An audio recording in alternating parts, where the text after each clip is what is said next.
என்னது இது? நாளாக அந்த வீட்டு போனா மாறி இழைச்சு வாட்ஸ் ஆல் திஸ்? அடையாளமே தெரியல and you look pathetic. அப்படிலாம் ஒண்ணும் இல்லப்பா. மனசுக்குள்ள இருக்கிற வருத்தம் முகத்துல தெரியுது.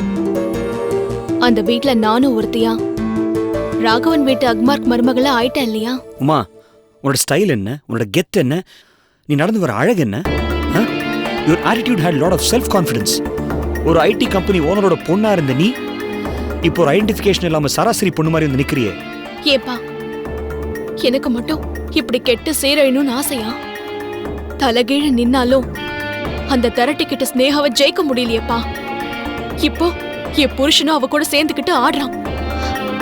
நான் ஏற்கனவே கொலை வெறியில இருக்கேன்ப்பா. நீங்க வேற எரியிற நெருப்புல எண்ணெய் ஊத்துறீங்க. துபாருமா, உனக்கே இந்த அவஸ்தை?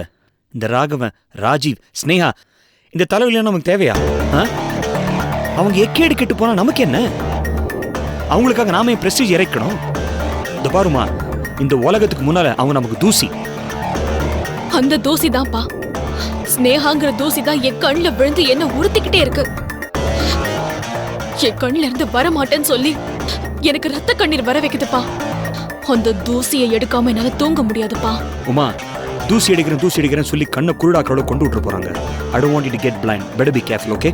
அப்பா please, don't talk such things and all. Discourage பண்ணி பேசாதீங்க.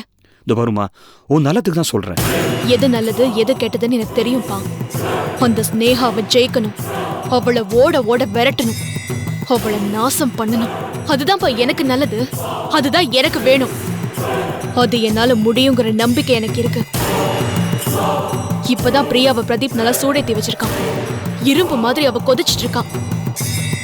அவளை நம்ம இஷ்டத்துக்கு வளைச்சு நமக்கு தேவையான ஆயுதத்தை செய்ய வேண்டிய நேரம் வந்துருச்சுப்பா. அந்த பிரியாங்கிற ஆயுதத்தை வச்சு நான் அந்த குடும்பத்தை வெட்டுவேன், குத்துவேன், நாசம் பண்ணுவேன். அப்புறம்தான் நான் என் ஆத்திரம் அடங்கி நான் இங்க வருவேன். அது வரைக்கும் நான் உங்க பொண்ணு இல்லப்பா. சரி உமா, இன்னைக்கு நான் சொல்லி உன் புடிவாத குணத்தை விட்டு கொடுத்துருக்க. ஆனா ஒரு விஷயம் சொல்றேன், இந்த மாதிரி புடிவாத குணம் இருக்கு தெரியுமா, இது ஒண்ணுதான் நீ பொண்ணுங்கிறதுக்கான அடையாளம். அந்த அடையாளம் அழியாம தயவு செஞ்சு பாத்துக்கோ. ஓகே? ஓகேப்பா, நான் கிளம்புறேன், வரேன். ஓகே.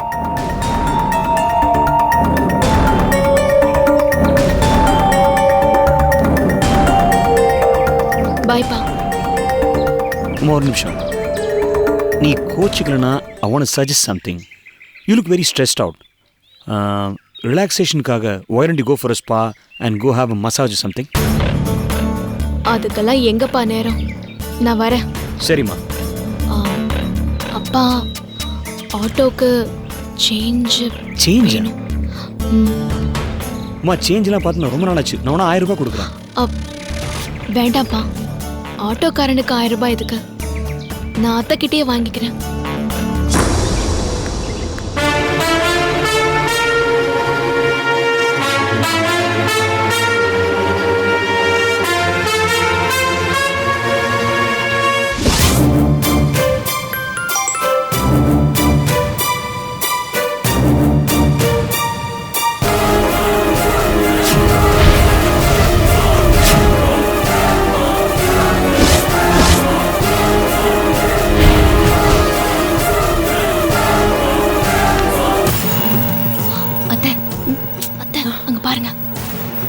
போனுக்கு ஏதோ மெசேஜ் வந்திருக்கு. ஆமா, அவ என்னவோ திருன்னு முழிக்கிறா. அத்தை, அவங்க அப்பங்கிட்ட இருந்து வந்திருக்காது, அவ அத்தைக்காரி கிட்ட இருந்து தகவல் வந்திருக்கும். அவ அவங்களோட இன்னும் கான்டாக்ட்ல தான் இருக்கா. நம்ம கிட்ட தான் மறைக்கிறா. அத்தை, ஸ்னேகா, என்ன மாமா? சாதாரணமா தானே கூப்பிட்டேன், எதுக்கு இவ்வளவு பயப்படுற? இல்ல மாமா, ஒண்ணும் இல்ல. ஏன் இப்படி இருக்குது?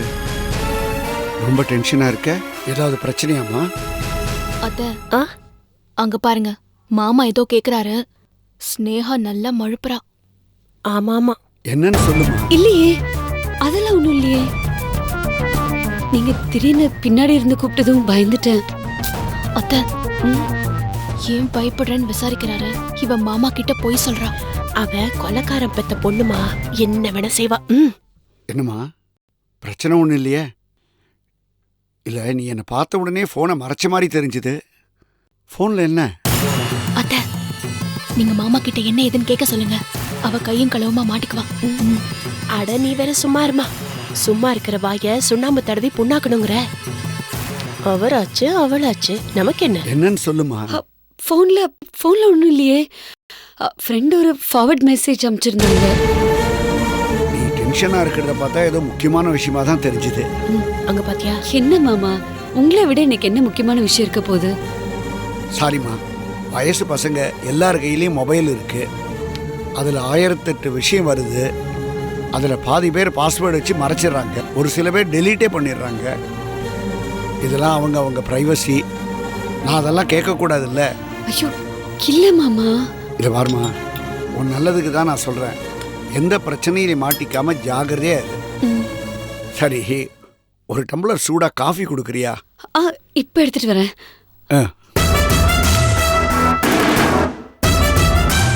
அத்தை, அவ போக்கே சரியில்லை. நீங்க அவளை க்ளோஸா வாட்ச் பண்ணலனா அப்புறம் உங்களுக்கு தான் நஷ்டம். ஆமாமா, அவ போன்ல தான் ஏதோ விஷயம் இருக்கு. அந்த போனை ரகசியமா எடுத்து செக் பண்ணணும்.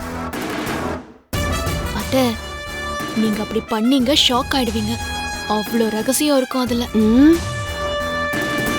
நீங்க வேண்டான்னு சொல்றவங்களோட தொடர்பு, அவங்களோட போட்டோஸ் எல்லாமே அதுல கட்டாயம் இருக்கும். அத்தை, நீ கவலைப்படாத. அவளுக்கு தெரியாம ஒரு நாள் நான் அந்த போனை எடுத்து அதுல என்னதான் இருக்குன்னு பார்க்கதான் போறேன். சீக்கிரம் மாட்டுவா. ஷாமளா, என்னங்க? அப்போதுலேருந்து பார்த்துக்கிட்டு இருக்கேன். என்னடி மருமக கிட்ட ரகசியமா பேசிக்கிட்டு இருக்க? ஏதாவது புதுசா பிளான் பண்றியா? தொலைச்சிருவேன்.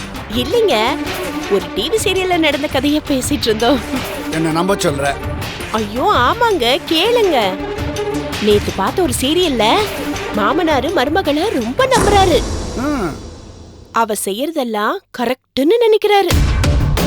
ஒரு நாள் அவளோட போனுக்கு ரகசியமா ஒரு SMS வருதுங்க. என்ன SMS?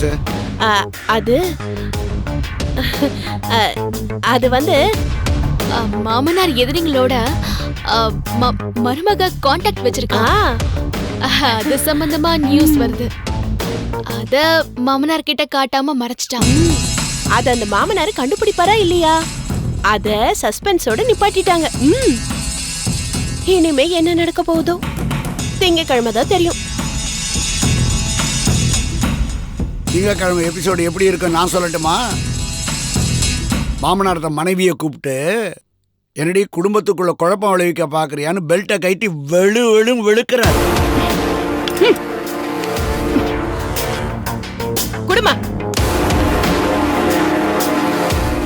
குடும்பத்துக்குள்ள பிரச்சனை பண்றதே வேலையா போச்சு. ஸ்னேகாவுக்கு மொபைல்ல என்ன மெசேஜ் வந்தது? நம்மகிட்ட எதுக்காக மறைக்கணும்?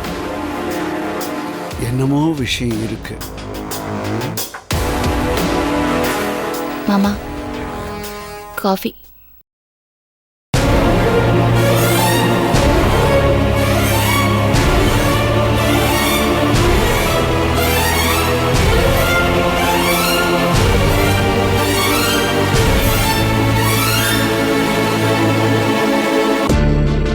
என்ன நடந்திருக்கும்? நாம ஆபரேஷன் தியேட்டருக்குள்ள போனோம். ஆபரேஷன் பண்ண ஆரம்பிச்சோம். கண்ணு ஒரு மாதிரி பிளர் ஆச்சு. ஆனா ஏன் மயக்கம் வந்துச்சு?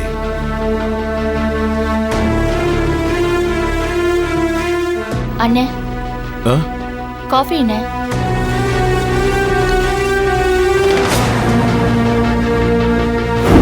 ஆபரேஷன் நல்லபடியா? காஃபியா? நான் கேட்கவே இல்லையே. இல்ல, ரெடி பண்ணியாச்சு. வழக்கமா செய்யறதுதான்.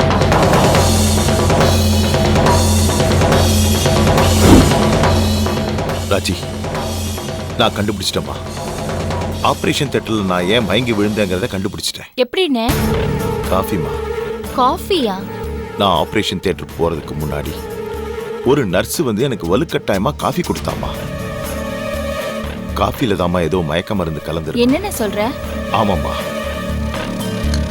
மடி, உனக்கே தெரியும் நான் ஆபரேஷன் பண்றதுக்கு முன்னாடி எதுவும் சாப்பிட மாட்டேன்னு. ஒரு நர்ஸ் வந்து வெறும் வயிறா இருக்காதீங்க டாக்டர், காஃபி குடிங்கன்னு சொல்லி கம்பல் பண்ணி கொடுத்தாமா. ஐயோ, கன்ஃபார்ம்டா அந்த காஃபில தாமா ஏதோ கலந்துருக்கணும். நான் ஹாஸ்பிட்டல்லேருந்து வீட்டுக்கு வரும்போது என் பிளட்டை டெஸ்ட் கொடுத்துட்டு வந்திருக்கேன்.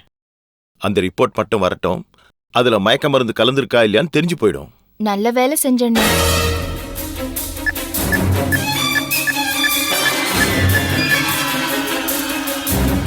ஹலோ, நான் செல்வி பேசுறேன். நான் சொல்றத கவனமா கேட்டுக்கோங்க. காஃபில தான் மயக்க மருந்து கலந்துருக்கீங்கன்னு கருணாகரன் சார் கண்டுபிடிச்சிட்டாரு. நல்ல வேலை ராஜி, ஆபரேஷன் முடிஞ்சதுக்கு அப்புறம் தான் எனக்கு மயக்கம் வந்துச்சு. ஒருவேளை முன்னாடியே வந்திருந்தா அந்த பேஷண்டோட கதி ரொம்ப கஷ்டம். முதல்ல தயவு செஞ்சு இனிமே வெளியில எதுவுமே சாப்பிடாத என்ன.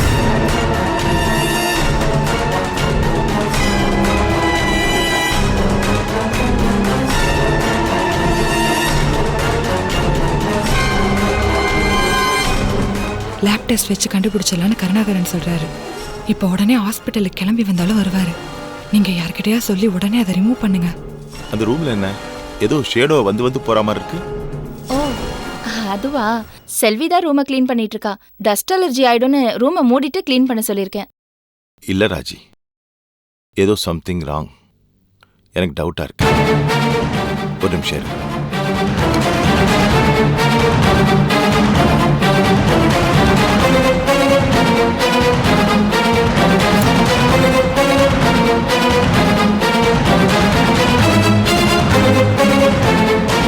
செல்வி, யார் போன்ல? சார், அது யார்கிட்ட போன்ல பேசிட்டு இருக்க? கேக்குறேன்ல, சொல்லு, யார்கிட்ட பேசிட்டு இருக்க? அண்ணன் கேக்குறாருல, யாருமா போன்ல?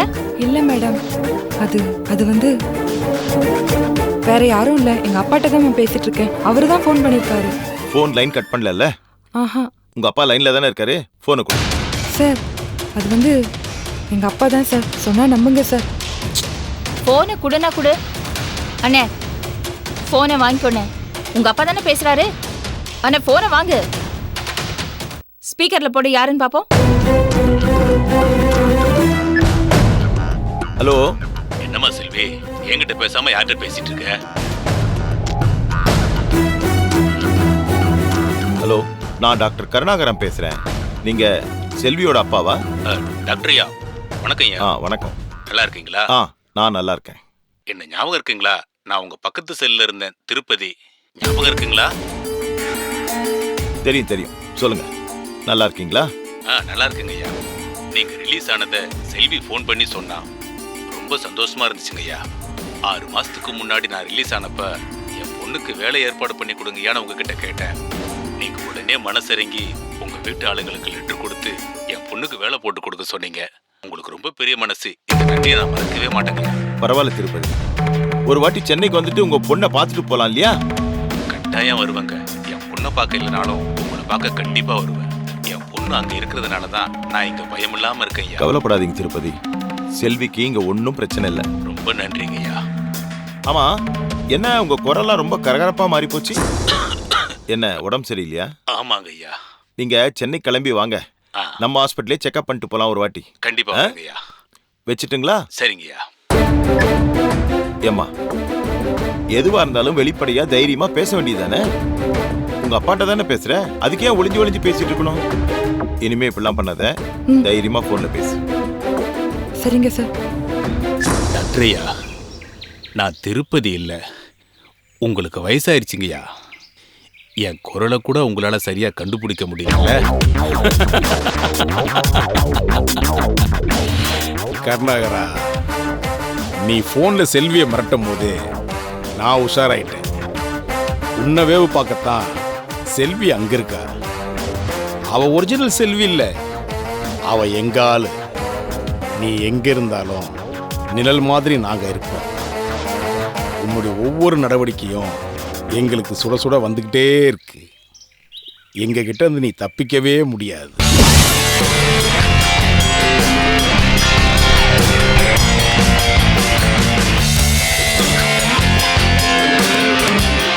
என்னாச்சுங்க? வண்டி பிரேக் டவுனா? பஞ்சரா? நான் வேணா உங்களுக்கு ஹெல்ப் பண்ணட்டுமா? ரோட்ல ஒரு பொண்ணை பார்த்தா போதுமே, கடவை வரைக்கும் பல்லு தெரியும். எனக்கு இன்னும் கல்யாணம் ஆகலமா. என்னடா இது? ஓ இது தெரியல. என் குல்ஃபியோட நான் எடுத்துக்கிட்ட செல்ஃபி. கிண்டலா? அது அன்னைக்கு ஒரு நாள் நீ ஆள வச்சு என்ன அடிச்சல்ல, அதுக்கான பதில் தான் அது. பொறுக்கி ராஸ்கல். உனக்கு பொறுக்கிட்டு திரியறதுக்கு எங்க வீட்டு பொண்ணுதான் கிடைச்சாலா? மறுபடியும் அடி வாங்கணும்னு நினைக்கிறியா? இந்த பாரு, நீ எவ்வளோ அடிச்சாலும் நான் தாங்குவேன். ஆனா நான் கொடுக்குற ஒவ்வொரு அடிக்கும் நீ துடிப்ப. செருப்பு பிஞ்சிடும். ஒரு நல்ல குடும்பத்து பொண்ணோட மனசை கெடுத்து செல்ஃபி எடுத்து அது ஊரெல்லாம் அமிச்சு என்ன விளையாட்டு காட்டுறியா? இங்க பாரு, உன்னோட இந்த விளையாட்டெல்லாம் இதோட நிறுத்திக்கோ. நான் உன்னை ஒண்ணும் பண்ணலனாலும் பிரியாக்கு 2 அண்ணனுங்க இருக்காங்க. உன் தோலை உரிச்சு நீ இந்த உலகத்துல பிறந்ததுக்கான அடையாளமே இல்லாம பண்ணிடுவாங்க. ஜாகிரதை. சரி, உனக்கு இப்ப என்ன பிரச்சனை? எங்க வீட்டு பொண்ணை விட்டுடு, அதுதான் பிரச்சனை. இட்ஸ் டூ லேட்மா. ரொம்ப விஷயம் ஆல்ரெடி நடந்து போச்சு. இனிமே நானே விட்டாலும் அவ என்ன விட போறது இல்ல. அந்த மாதிரி செட்டப்லாம் பண்ணி வச்சாச்சு. we are deep in love. நானும் என்ன உதறிட்டு பண்ணவளை விட்டுட்டு என்ன தேடி வந்தவளை அக்செப்ட் பண்ணிக்கிட்டேன். இதுல என்ன தப்பு? உனக்கு அந்த குடும்பத்தோட நிலைமை நல்லாவே தெரியும். இப்பதான் பிரச்சனை எல்லாம் ஓரளவுக்கு சால்வ் ஆகி செட்டில் ஆயிட்டு இருக்காங்க. தேவையில்லாம மறுபடியும் பிரச்சனை பண்ணாத. இங்க பாரு, ஒரு நல்ல குடும்பத்தோட சாபத்தை நீ வாங்கிக்காத. உன்னை மறுபடியும் ஜெயிலுக்கு அனுப்புறதெல்லாம் பெரிய விஷயம் கிடையாது. இந்த தடவை உன்னை அம்சன் வைய மவனே, இது ஒன்வே தான். போனா நிச்சயம் திரும்ப வரமாட்ட. வேண்டாம் பிரதீப், உங்க அப்பா அம்மா பாவம். உன் வீட்டுக்கு நீ ஒரே புள்ள. நான் நல்லபடியா சொல்லும் போதே ஒழுங்கா நீ திருந்திரு. யாராவது நல்ல பொண்ணா பார்த்து உன் குடும்ப ஸ்டேட்டஸ்க்கு ஏத்த மாதிரி உங்க அப்பாவை கௌரவப்படுத்துற மாதிரி கல்யாணம் பண்ணிக்கோ. செட்டில் ஆயிடு. நீ பண்றது எதுவுமே உன் நல்லதுக்கு இல்ல. நீ ஏன் செட்டில் ஆகக்கூடாதுன்னு நான் நினைக்கிறேன். உன்னை செட்டில் ஆகி சந்தோஷமா குடும்பம் நடத்த விட்டுருவனா? உன்னை விட மாட்டேன். அதுதான் என் லட்சியமே. அதுக்கான பகடக்காய் தான் இந்த பிரியா. அதனால அவளுக்கு நான் வைக்கிற செய்வனை நான் உனக்கு வைக்கிற ஆப்பு. எனக்கு இதுக்கு மேல பொறுமை இல்ல. போய் சொல்ல வேண்டிய இடத்துல சொல்றேன். அப்பதான் நீ எல்லாம் வலிக்கு வருவ. உனக்கு தெரிஞ்ச ஒரே ஆளு எங்க அப்பந்தான். போய் சொல்லு. ஏமா உனக்கு வேற வேலையா இல்லையான்னு உன்னையே அந்த ஆள் திட்டுவான். இந்த தடவை நான் பார்க்க போற ஆளே வேற.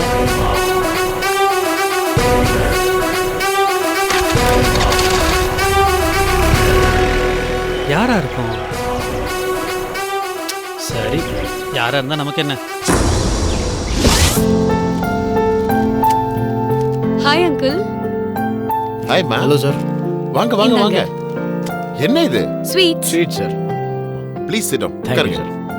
என்ன சார் திடீர்னு ஃபோன் பண்ணி வர சொன்னீங்க? இல்லப்பா, அந்த லேண்ட் புரோக்கரை பிடிச்சாச்சு.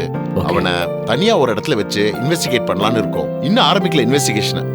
அப்போ கஜேந்திரன் சார் மாட்டிக்கிட்டாரா? கஜேந்திரன் மாட்டிக்கலம்மா. இந்த மோசடிக்கு பின்னாடி அவர் தான் இருக்கான்னு தெளிவா ப்ரூவ் ஆகல. அதனால அந்த புரோக்கரே தான் வாயால கஜேந்திரன் தான் பின்னாடி இருக்கான்னு சொன்னாதான் உண்டு. சார் என்னதான் சொல்றான் அந்த புரோக்கர்? அவன் ஸ்டேட்மெண்ட்ல 50 லட்சம் வாங்கியது, அவன் தான் போலி பத்திரம் பண்ணது எல்லாத்தையும் ஒத்துக்கிட்டான்.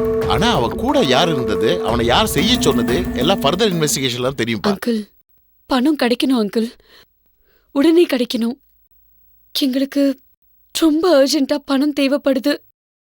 அந்த 50 லட்சம் நிச்சயம் கிடைச்சிருமா? ரொம்ப தேங்க்ஸ். என்னம்மா என்ன பாக்குற? இல்ல, தண்ணி வேணும். நான் போய் குடிச்சிட்டு வரேன். நீங்க பேசிட்டு இருங்க. போயிட்டு வா. அப்புறம் ராஜு சொல்லுங்க. ஹாய் ஆண்டி, உள்ள வரலாமா? வான்னு சொல்லும் போதுல நீ வரல. இனிமே நீ வந்தா எனக்கு என்ன, வரலன்னா எனக்கு என்ன? உங்க பையன் பிரதீப்ப கொஞ்சம் வார்ன் பண்ணுவீங்க. ஏய் ப்ளீஸ், என் மேல கோவப்படாதீங்க. அவன் மறுபடியும் ஜெயிலுக்கு போகணும்னு நீங்க நினைக்கிறீங்களா? என்ன மிரட்டுறியா? நான் வார்ன் பண்ணதான் வந்தேன். அதை நீங்க எப்படி வேணாலும் எடுத்துக்கோங்க. அப்படி என் பையன் என்னம்மா பண்ணா? பொறுக்கி மாதிரி முதல்ல என் பின்னாடி சுத்தினான். இப்போ நான் அவனுக்கு கிடைக்கலன்னு தெரிஞ்சதும் என்ன பழி வாங்குறேன்னு சொல்லி என் நாத்தனார் பிரியா பின்னாடி சுத்தி அவ வாழ்க்கை நாசம் பண்ண ஆரம்பிச்சிட்டான். ராகவன் மாமாவோட கடைசி பொண்ணு, பேரு பிரியா. இப்போ அவ மேல கண்ணு வச்சிட்டான். அவளை நாசம் பண்ணாம விட மாட்டேன்னு என்கிட்டயே சேலஞ்ச் பண்றான்.